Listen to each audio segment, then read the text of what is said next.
다만 가람만 보이고 도량에서는 오직 처만만 보입니다. 아니 다른 데 가서는 뭐 되게 많이 보였는데 여기 와서 보니까 이거밖에 안 보이네. 세존이시여 저 보는 주체가 이와 같아서 그 본체가 본래는 온 세계에 퍼졌다가 거룩 퍼졌다가 지금 방 안에 있을 적에는 오직 온 방 안에만 가득하게 되는데 그럴 적에 저 보는 주체는 큰 것이 축소되어 작아진 것입니까? 아니면 담과 지붕에 막혀서 좁아지고 끊어진 것입니까? 지금 저는 그 이치가 어디에 있는지를 알지 못합니다. 그래서 부처님 말씀하시기를 온 세상이 크고 작은 것과 안이나 밖 그리고 여러 가지 일들이 각각 앞에 나타나는 물질에 속하는 것이니 보는 주체가 퍼지거나 움츠러드는 것이라고 말할 수는 없느니라. 비유하면 그것은 모난 그릇 속에서 모난 빈 공간을 보는 것과 같다. 내가 다시 너에게 묻겠는데 이 모난 그릇 속에서 보인 모난 빈 공간이 모나게 정해진 것이냐 아니면 모나게 정해진 것이 아니냐. 만약 모나게 정해져 있는 것이라면 따로 둥근 그릇 속에서도 그 빈 공간을 둥글게 보이지 않아야 할 것이며 만약 정해진 것이 아니라면 모난 그릇 속에서도 모난 빈 공간이 아니어야 할 것이니 내가 그 이유가 어디에 있는지를 알지 못하겠다고 한 그 이치가 이와 같건을 어떻게 따질 수 있겠느냐. 만약 모나고 둥근 것이 없는데 이러고자 한다면 다만 모난 그릇을 없앨지언정 빈 공간 그 자체는 모난 것이 아니니 또다시 빈 공간에 모난 것을 제거해야 한다는 말을 할 필요가 없을 것이다. 만약 내가 물은 것처럼 방에 들어갔을 적에 보는 주체가 축소되어 작아진 것이라면 해를 쳐다볼 적에는 내가 어떻게 보는 주체를 늘려서 해에 닿게 하였으며 만약 담과 지붕이 막혀서 보는 주체가 끊어진 것이라면 작은 구멍을 뚫었을 적에는 왜 이은 흔적이 없느냐. 그 이치는 그런 게 아니니라. 모든 중생이 시작 없는 아득한 옛적부터 지금까지 혼미한 자신을 물질이라 생각해서 본래의 마음을 잃어버리고 물질의 지배받게 되었기 때문에 크고 작은 것을 보지 못하지만 물질을 지배할 수 있다면 부처님과 같이 곧 마음이 원만하게 밝아져서 도량을 움직이지 않고도 한 개의 털 끝에 시방의 국토를 받아들일 수 있는 것이다. 그러니까 물질에 지배받게 돼서 우리가 물질의 마음을 너무 많이 두어서 반연심이라는 게 물질에 마음을 축착합착 들러붙게 했어요. 물질에 마음이 붙어 있어. 여러분들이 돈하고 집하고 차하고 이런 것에 들러붙어 있어요. 마음이. 그런 것에 들러붙어 있다 보니까 지금 여기 있는 이런 책상도 있다라고 여겨지고 저 벽도 있다라고 여겨져요. 그래서 물질에 마음이 걸려 들었다라는 거예요. 지배당하고 있다라는 거예요. 그래서 물질을 넘어서도 보거나 통과를 하거나 다 할 수 있는 것인데 본래. 그런데 우리 마음이 물질에 지배당해서 우리 본래 진동수가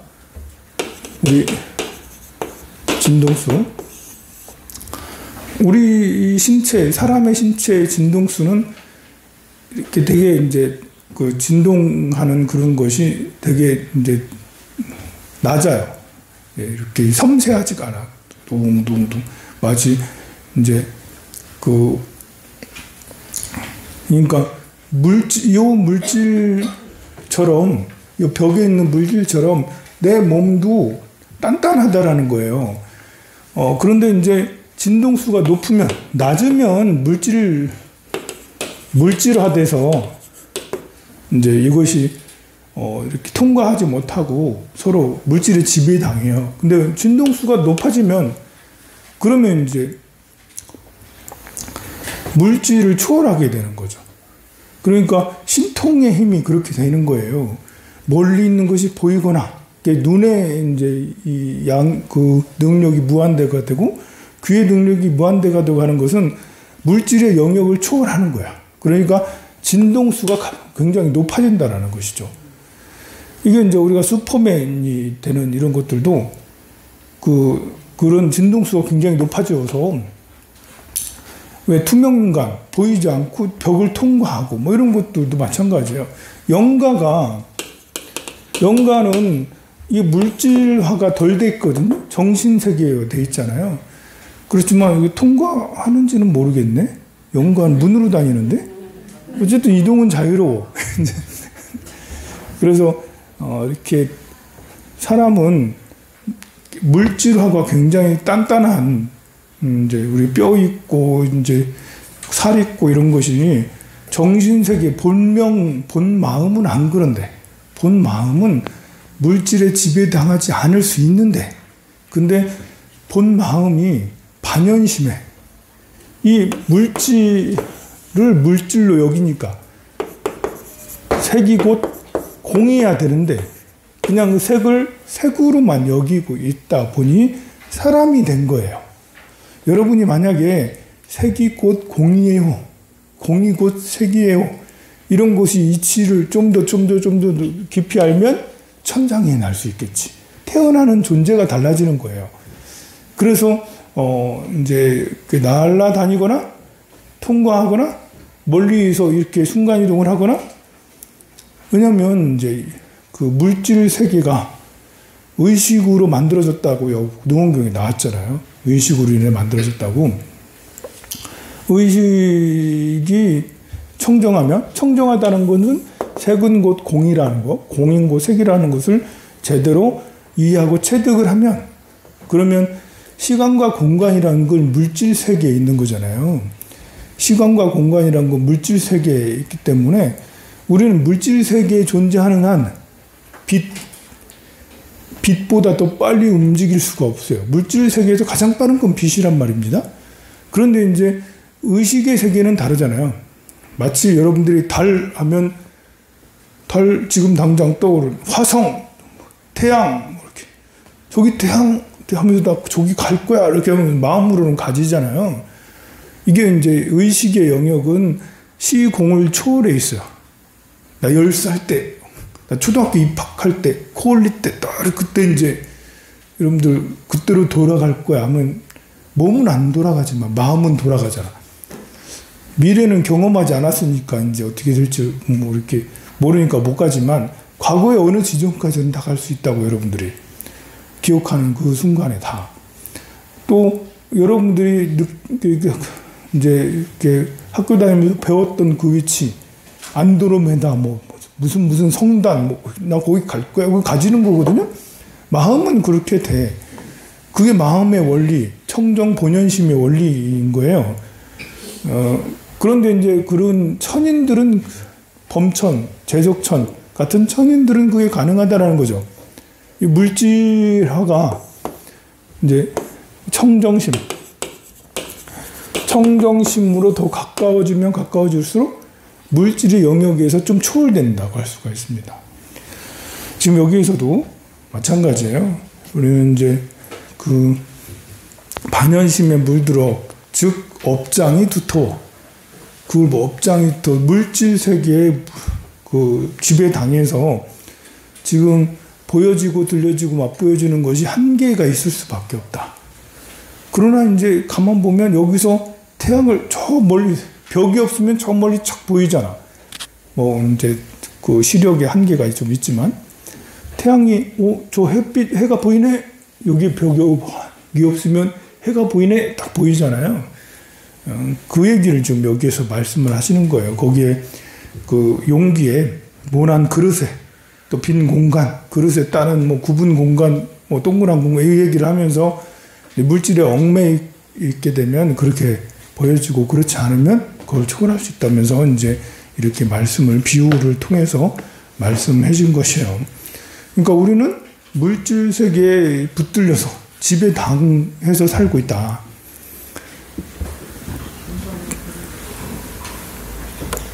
그래서 곧 마음이 원만하게 밝아져서 도량을 움직이지 않고도 한 개의 털 끝에 시방의 국도를 받아들일 수 있다.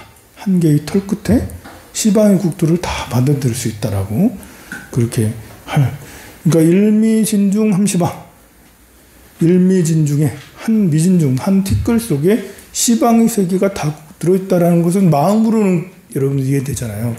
그게 청정심이기 때문에 가능한 거예요. 근데 이제 물질로는 안 되잖아. 여러분 몸으로는. 이게 하나의 티끌 안에 온 우주, 무슨 소리야? 우주 어떻게 들어가? 우리는 물질 세계에 갇혀있기 때문에 한 티끌 속에 우주가 들어가는 것이 전혀 이루어지지가 않는데, 우리가 이제 물질의 영역에서 벗어나면 한 티끌 속에 무한한 우주를 넣을 수가 있겠죠. 물질의 영역에서 벗어났기 때문에 그렇게 되는 수가 있습니다. 참된 성품은 차별이 없다. 하나님 부처님께 아뢰기를, 세존시여 만약 이 보는 주체의 정기가 반드시 나의 오묘한 성품이라면, 지금 오묘한 성품이 제 앞에 있어야 하리니, 보는 주체가 반드시 저희 참다운 마음이라면 지금 저희 몸과 마음은 또다시 어떤 물건입니까? 네, 보는 주체가 참다운 마음이면 그럼 몸과 마음, 이건 뭐지? 이렇게 이제 지금 이 몸과 마음은 분별하는 실제가 있거니와 저 보는 주체는 분별함이 없어서 저희 몸과 나누어져 있습니다. 만일 그것이 참으로 내 마음이어서 나로 하여금 지금 보게 한다면 보는 주체의 성품은 진정한 나이겠지만 몸은 내가 아닐 것이니, 부처님께서 앞에서 힐라나에 말씀하신 물질이 나를 보리라 라고 하는 것과 무엇이 다르겠습니까? 부처님이 아난존자에게 말하기를, 지금 내가 보는 주체가 내 앞에 있습니다 라고 말한 것은 그 일치가 옳지 않다. 만약 참으로 내 앞에 있기 때문에 내가 진정 보는 것이라면 이 보는 주체의 정기가 있어야 할 장소가 있을 것이니 가르쳐 보이지 못할 것이 없으리라. 또 지금 너와 함께 기타림에 앉아서 숲과 냇물과 전당을 두루보고 위로는 해와 달까지 보며 앞에는 항아를 대하였으니 지금 내가 나의 사자자 앞에서 손을 들어 가리켜봐라. 이 갖가지 모양들이 그늘진 것은 숲이고 밝은 것은 태양이며 막힌 것은 벽이고 통한 것은 허공이니, 이렇게 풀과 나무 그리고 시루라기와 터럭에 이르기까지 크고 작은 것은 비록 다르지만 다만 형상이 있는 것들은 가리키지 못할 것이 없다. 만일 그 보이는 대상이 반드시 현재 내 앞에 있다면 내가 마땅히 손으로 확실하게 가리켜봐라. 어느 것이 보는 주체이냐. 하나하나 마땅히 알아야 된다. 만약 허공이 보는 주체라면 이미 보는 주체가 되어버렸으니 어느 것이 허공이며, 만일 물체가 보는 주체라면 이미 보는 주체가 되어버렸으니 어느 것이 물체이겠느냐. 너는 세밀하게 온갖 물상을 분석하여 정밀하고 밝고 오묘하게 보는 주체의 근원을 지적하고 가려내어 나에게 보여주되 저 물질과 같이 분명하게 의욕이 없게 하라. 이게 아난이 이제 성품이라는 걸 알았어. 참 성품이 나의 마음이라는 걸 알았는데, 처음에 얘기했던 마음과 저희 몸과 마음은 이건 그럼 어디에 있는 거예요? 이거는 이제 저희 이렇게 내 몸과 마음이 그러면 청정심하고 서로 떨어져 있는 건가요? 라고 물어보는 거예요. 서로 떨어져 있는 건가요? 서로 나뉘어져 있다고 이렇게 부처님이 설명을 했더니, 청정심에 대해서 막 설명을 했더니, 이 아난존자는 청정심과 몸과 마음을 따로 이제 분리를 해서 청정심과 몸과 마음이 나눠졌습니다 라고 53페이지 얘기했잖아요. 중간에 저 보는 주체는 분별함이 없어서 저희 몸과 나뉘어져 있습니다. 나눠져 있다고 느끼는 거예요, 아난존자가. 여러분들은 그런 생각 안 하는데, 아난존자는 기껏 청정심을 계속 얘기했더니 단순해가지고 그럼 청정심하고 내 몸과 마음 나눠져 있네요? 그래서 이제 그래서 깨우쳐 주소서 해서 부처님은, 야, 나눠져 있으면 그럼 밖에 있는 것이 너를 봐야 되는데 보여지는 게 아니지 않느냐 하면서 갖가지 모양들에 대해서 계속 얘기했잖아요. 모양들이 그늘진 것은 숲이고 밝은 것은 태양이고 시루라기와 터럭이 이렇게 크고 작은 비록 이런 것들, 만일 그 보이는 대상이 반드시 현재 내 앞에 있다면 내가 마땅히 손으로 확실하게 가르쳐봐라. 이거 어느 것이 보는 주체냐, 대상이 보는 주체냐, 네 몸이 보는 주체냐, 청정심이 보는 주체냐, 이 몸이 이제 대상이 되어버리는 거예요. 분리되어 있다라고 하니까, 청정심하고. 그래서 그 한번 일로 봐라 라고 그렇게 얘기를 하는 거예요. 여기서 이제 여러분들이 왜 이런 식으로 말씀하지? 하는 것은 안한존자가 청정심과 몸과 마음이 분리되었다라고 느끼고 그것을 이제 깨우쳐달라고 얘기했기 때문에 그런 거예요. 근데 우리는 그런 생각 안 하잖아요. 청정심이 몸과 마음과 분리되어 있다라고 생각하지 않잖아요. 그냥 같이 있다라고 여기잖아요. 그러니까 여기 있는 말씀이 지금 무슨 말 하는 거지? 라고 그렇게 할 수가 있죠. 하나님 부처님께 얘기하기를 제가 지금 이곳에 여러 층으로 된 강당에서 멀리는 한강까지 위로는 해와 달까지 보지만 손을 들어 가리키는 것과 눈으로 보는 것들은 모두가 물질이어서 보는 주체라고 할 것이 없다. 이제 그들이 물질이 보는 주체가 되지는 않잖아요. 세준시오 부처님께서 말씀하신 것처럼 저는 아직 번뇌를 여의지 못한 처음으로 배움의 길에 들어선 성문이거니와 나아가 보살이라 하더라도 온갖 물상 앞에서 정밀하게 보여주는 주체를 가려낼 수 없습니다. 그러니 일체의 물상에서 벗어나야만 별도로 자성이 있음을 알게 될 것입니다. 이제 일체의 물상에서 벗어나야만 별도의 자성이 있음을 알게 될 것 같다. 그렇게 이제 좀 알아차리는 거예요. 아직 여기 이 말씀을 하기 전에는 청정심을 느끼지를 못했던 거예요. 실제로 느껴지는 게 아니고 얘기했잖아요. 청정심은 태어난 적도 없고 소멸한 적도 없는 거예요. 우리는 이제 그걸 보고 영혼이라고 얘기해서 이렇게 영혼이 사람이 죽으면 죽은 몸에서 빠져나와서 49일 겪고 나서 새로 태어난다 이렇게 하지만 이것은 청정심이 아니에요.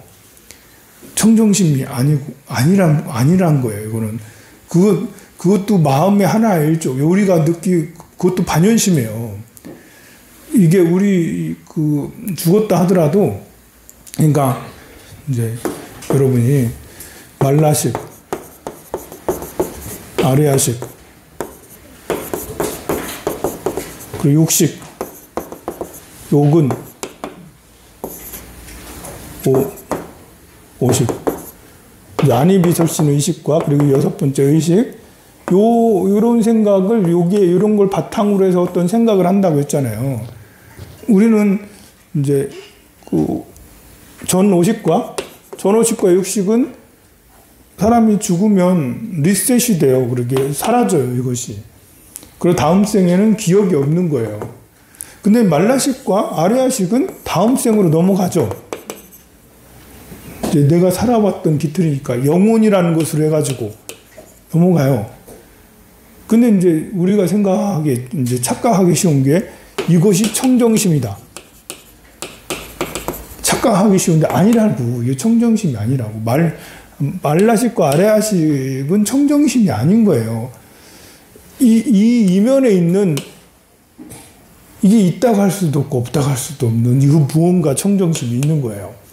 이건 무의식인데 이것도 역시 반연이 돼서 아레아랑 말라가 생겨난 거지 이걸 보고 청정심이라 할 수는 없어요. 그러니까 우리가 죽으면 영혼이 빠져나와서 49일 지나서 새로 나간다는데 이건 반연심이라고.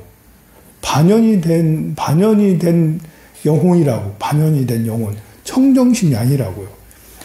그러니까 중음신인 영가도 업장이 두터운 거지. 청정심만 있으면 업장이 맑은 거잖아요. 근데 그렇게 될 수가 없다고. 청정심으로만 존재할 수가 없는 거예요. 청정심으로, 어느 우주가 그냥 청정심이야. 그냥. 근데, 이게 청정심이 사람의 영혼에 들어가냐? 영혼에 이 말라식, 아레아식 이렇게 겹쳐서 들어가냐, 안 들어가냐? 들어가냐? 이게 들어간다 할 수도 없고, 안 들어간다 할 수도 없는 이런 거예요. 나도 제가 청정심을 알면 견성성불이지. 저도 잘 모르는 걸 지금 얘기하고 있는 거예요. 제가 추측하건대 공부해서 지금까지 공부해 보건대 이 청정심은 원리가 이렇다라는 거예요. 틀릴 수 있어요. 그러니까 하지만 이렇게 해야지 이해가 가. 청정심을 말라식하고 아래아식으로 무의식으로 생각한다면 제가 여러분들한테 이제 반연심이 있고 청정심이 있어요. 반연심은 드러난 마음이고 청정심은 깊은 마음이에요. 라고 설명을 드렸어요. 지난번에는. 근데 이건 이해하기 쉽게 여러분들이 이거 깊은 마음이라도 좀 이해해서 하게 하려고 한 거였고, 그러면서 이제 말라야식, 아래야식 하면서 설명도 비슷하게 했어요. 근데 그게 아니라고. 이제는 진실을 말해야 돼. 이제 그게 아니라고. 청정심은 깊은 마음이 아니라는 거죠. 청정심은 깊은 마음이라고 할 수가 없어요. 태어난 적도 없고 멸한 적도 보여지는 것도 아니고 들려지는 것도 아니고 이걸 할 수 있는 게 아니에요. 그러니까 지금 안한존자가 계속 헤매고 있는 거예요. 뭔지 잘 모르겠다라는 거예요. 그래서 청정심하고 몸과 마음이 분리되어 있습니까? 라고 물어봤던 거예요. 그랬더니 부처님이 분리된 게 아니라고 했더니 지금 여기서 55페이지에서 세 번째 줄, 그러니 일체의 물상에서 벗어나야만 별도로 자성이 있음을 알게 될 것입니다. 이렇게 이제 결론 이렇게 하고, 또 부처님은 그렇다 이제야 이제 그렇다라고 그렇게 확인을 해주시는 거예요. 그러니까 일체의 물상에서 벗어나야지만 우리는 청정심을 인지할 수 있는 거예요. 근데 우리가 일체의 물상에서 벗어날 수 있냐? 땅을 딛고 있는 사람이 땅이 없는 곳에서 뭘 딛고 있으라고? 이게 우리는 기본적으로 생각하고 살아가는 자체가 이렇게 보여지고 들려지고 하고 있는 이런 곳에서 살아가고 있어요. 일체의 물상 속에 살아가고 있어요. 땅을 딛고 살아가고 있다고. 일체의 물상 속에서. 근데 일체의 물상이 사라져. 땅이 사라져. 그러면 우리는 어떻게 되는 거죠? 밑으로 푹 떨어지게. 야, 이게 존재할 수 있냐? 우리는 땅 없이 존재할 수 있냐? 이게 이제 일체의 사실 물상에서 벗어나기가 너무 어려워요, 여러분들이. 어떻게 물상에서 벗어날 수 있죠? 가능한 얘기일까요? 나 물상에서 벗어날 거야. 눈 감고 나 벗어날 거야. 벗어나지나요? 여러분들 눈 감아봐요. 무슨 생각나요? 돈 생각나요? 아들, 딸 생각나요? 아니면 뭐 기분이 좋고 나쁘고 이런 거 생각나요? 이거 다 물상에 관계된 것들이거든요. 여러분들이 눈 감고 생각하는 모든 것들은 물상하고 다 관계가 있어요. 근데 물상을 어떻게 벗어나냐고. 그래서 이제 수행이 사실은 이제 그걸 해결하기 위해서 이먹고 하면서 이제 화두를 타파해야 된다고 자꾸 얘기하는 거예요.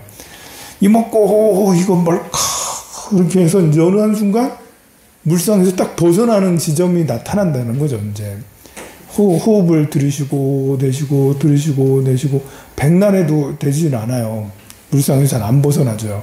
근데 어느 순간 알아지는, 어느 순간 부처님이 6년 고행을 하고 나서 보리수 나무 밑에서 깨달음을 이뤘다는 것은 깨달음을 이룬 그 순간에 물상에서 벗어났다는 거예요. 물상에서 벗어나야지 청정심이 이거다 그러면서 견성 성불한다는 거예요. 그러니까 성품을 본다라는 것은 사실 물상을 벗어나야 된다는 건데 불가능하다. 이걸 이론적으로 불가능하다. 불상에서 어떻게 벗어나도 우리가 생각을 한다는 거지? 그래서 이제 불가능하지만 부처님께서 해내셨고 그 이후에 많은 선지식들도 해내셨어요. 그래서 이제 우리도 도전해서 이렇게 하는 거고, 여러분들도 이제 그렇게 마음의 원리가 그렇구나. 나는 이제 청정심을 모르지만 나와 늘 함께 있는 거구나. 그래서 본연의 청정심을 되찾으려고 나를 찾는 길이니까 물상에서 벗어나야지만 이게 이루어질 수 있는 거예요. 그러니 수행자가 돈을 탐한다 이러면 이제 말이 안 맞는 거지. 그래서 말이 안 맞는 거예요. 무력이 있는 스님은 깨달을 수 없다. 또 성적 욕망도 마찬가지야. 성적 욕망도 물상이잖아. 이거가 있어가지고는 뛰어넘죠. 물상을 벗어날 수 없어. 식욕도 물건이잖아. 식욕이 있어가지고는 물상에서 배고프면 자꾸 생각이 나. 배고프면 밥 생각이, 내가 제일 좋아하는 게 밥이라니까. 그래서 밥 생각이 자꾸 나는 그래, 자존심. 여러분들 자존심 다 가지고 있잖아요. 자존심이 끝까지 남아있어, 이 자존심이. 이거 벗어나기가 어렵다. 물상에서 벗어나기가 어렵다. 그래서 깨달음이라는 것이 물상에서 벗어나야지만 성품을 제대로 보니까 깨달음을 이룰 수 있다. 근데 이 물상에서 벗어난다는 자체가 이론적으로 불가능하다. 뭘 어디 땅을 딛고 있는데 딛고 살아가고 있는데 땅이 없으면 뭐 딛을 데가 없잖아요. 우리는 물상으로 살아가고 있는데 이 몸이 물질이고 심지어 여러분들이 생각하는 마음이 우리가 생각하는 마음이라는 게 반연심이잖아요. 우리가 생각하는 마음이 반연심이에요. 그래서 이 반연심이기 때문에 이 반연심을 가지고 계속 이먹고 숨을 들이쉬고 숨을 내쉬고 이걸 가지고 계속 하고 있는 거거든요. 이게 번뇌로 번뇌를 제한다. 그래서 이독 제독이라고 하는데 그게 진짜 어려운 거죠. 물상에서 어떻게 이 물상에서 나온 거잖아, 반연심이. 마음을 우리는 계속 물상이라고 여기고 있고. 그래서 일단 기본적으로 이제 우리는 수행의 원리가 이 물상에서 벗어나야 된다라는 원리를 알고 있어야 되는 거죠. 그래서 수행자가 욕심을 내면, 물건에 욕심을 내거나 성적 욕심을 내거나 뭐 먹는 거나 자존심 욕심 내면 무조건 이건 꽝이구나. 제대로 들어간 게 아니라구나. 라는 것을 그래서 확연하게 알아요. 이런 거 이치는 확연하게 알아야 된다는 거죠. 내가 물상에서 벗어나지는 못하고 있지만 수행의 원리라도 이런 원리를 가지고 이제 불교가 수행을 하는 거구나. 스님들은 이런 원리를 이렇게 해서 수행을 해야 된다는 것은 이제 알아야 되고 여러분들도 이제 알아야 돼요. 그래야지 이제 그 요즘 같이 이제 재물의 한계를 느끼고 있는 이런 때 재물로 한탄은 하지 않고 건강의 한계를 느끼고 있는 이런 때 건강이 한탄하지 않아야 돼요. 또 자존심이 한계 느끼잖아, 자존심에. 그럴 때 자존심에 매어지지 말아야 된다는 거죠. 물상에서 벗어나야 되니까. 여러분들도 훌륭한 수행자가 되시기 바랍니다.